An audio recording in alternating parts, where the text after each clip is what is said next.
Well, March Madness is shining a spotlight on college basketball's biggest stars and the growing world of NIL deals. So, to help put this movement into context, we're joined this morning by Trey Chapman, a wealth advisor with Truist Wealth. And Trey works with student athletes and their families as they navigate a lot of these NIL opportunities. Trey, good morning. Great to have you. Good morning. Thanks for having me. I'm excited to be here. Yeah, well, it's nice to have you because you're truly an expert here. I know you're a former D1 athlete yourself. Just give us a little background on you and was NIL around when you were playing ball? No, it was not. I wish it was, but former D1 athlete myself. I played at Virginia Military Institute several years ago now, and so I've been excited to see the growth of college athletics over the last X amount of years, and just the developments in this NIL world, and happy I can be helpful to these young athletes each and every day. Yeah, it's wild how much has changed in just a few short years. Do you find that families are prepared for this moment when they come into your office to talk about NIL? No, I think there is a lot of information that they receive coming in, but it can all be a little bit overwhelming. A lot of the families are hear different rumors or see different things online, and so a lot of my job is to start with unpacking some of those rumors that they receive, and then just kind of developing a guideline and developing a plan around how we want to move forward. Can you give me an example of one of those rumors that is rampant online and how you dispel it? Yeah. Big example of rumors are really around taxes, right? What do you need? What can you write off? What can you deduct? How do you save on taxes? And so a lot of what conversations that we are having are let's develop a plan. Let's start there.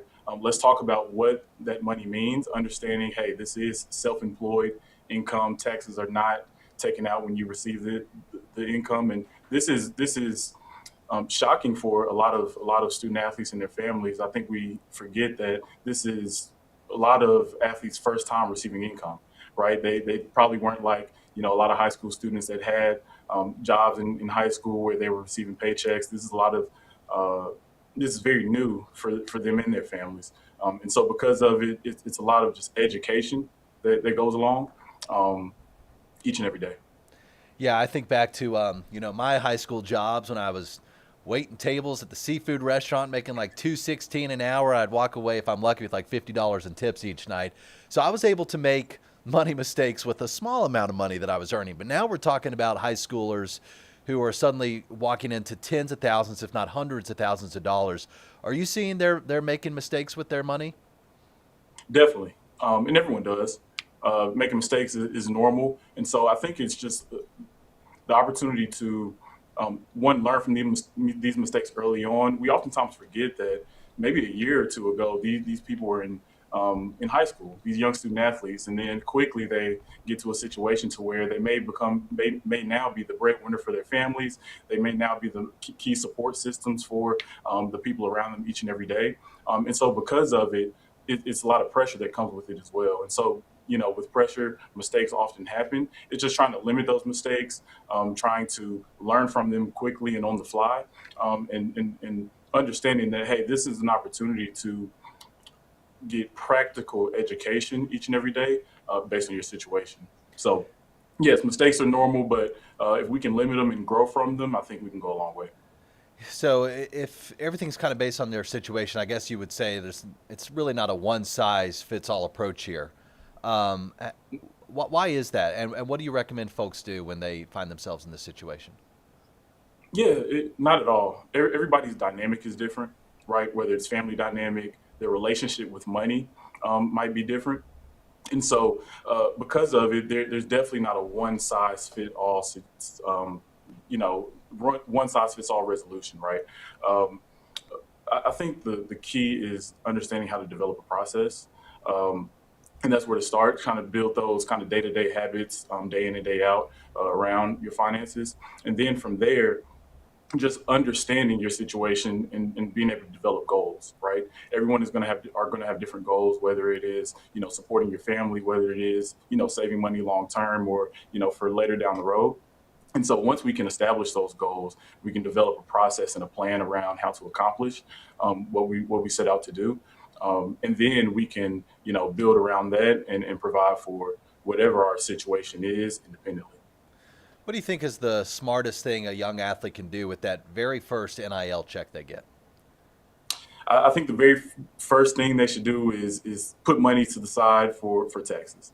Hmm. Um, the government is going to want to get its cut, right? The income you receive is not taxed right away. And so number one is put money to the side and begin to save and plan there. From there is just understanding, like I said before, your situation.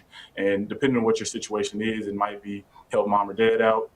It might be save money for whatever's next in life, or save money long term, and beginning to uh, begin to really just put yourself in a situation to where this opportunity can help you today, but also help you later in life. Trey, you've given some great advice today to families and athletes. I'm wondering if you also have any advice for lawmakers out there, like in Georgia right now, the House and the Senate currently in session, and lawmakers nationwide really trying to figure out whether any guardrails need to be put in place when it comes to name, image, and likeness. Any advice you have for how lawmakers should be thinking about this unprecedented territory we find ourselves? I think, just with the different changes you see kind of at the White House and state to state, I think things are just going to continue to evolve and change just as the opportunity set grows for student athletes, and as the dollar amounts continue to grow. But I think one thing the conversation that we have with our clients is that the media issue isn't politics, right? The money is here now. The money is, coming in today. So we need to understand taxes. We need to understand how to manage our cash flow, and develop a plan around, after our sport and later in life. All right, Trey, are you located here in Atlanta? Can folks reach out to you locally? Yes, here in Atlanta. So feel free to reach out to me here locally, and travel quite a bit as well. So always on the road. All right. You're a basketball star. You know ball. How's your bracket looking these days? Mine's busted as can be. Yeah, mine's looking a little bit rough, but hopefully we can bounce back here in the Sweet 16 and further on. Yeah, yeah. All right. We'll see what happens. Trey Chapman, great talking with you this morning. A wealth advisor with Truist Wealth. Thank you, sir. Awesome. Thanks for having me. All right.